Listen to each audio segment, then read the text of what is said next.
So, oftentimes I regret taking the advice of a mechanic. In this case, it was the mechanic I went to. I had insisted on using a 15W40 Dino oil, or semi-synthetic, or just not because I wanted a dyno or a semi-synthetic, but because it's hard to find a 1540 that is not one of those two. In 1,000 feet, your destination will be on the left.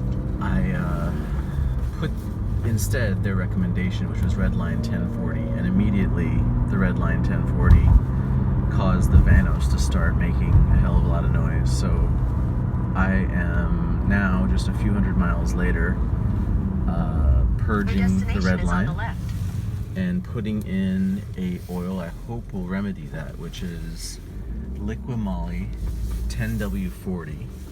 It's a semi-synthetic, and it's their MOS2 anti-friction.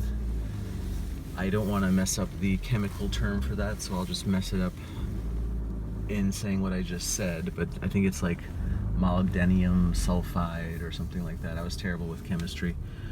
But yeah, we'll see how this goes. Hopefully it'll solve the VANOS chatter you can hear probably if I stop talking.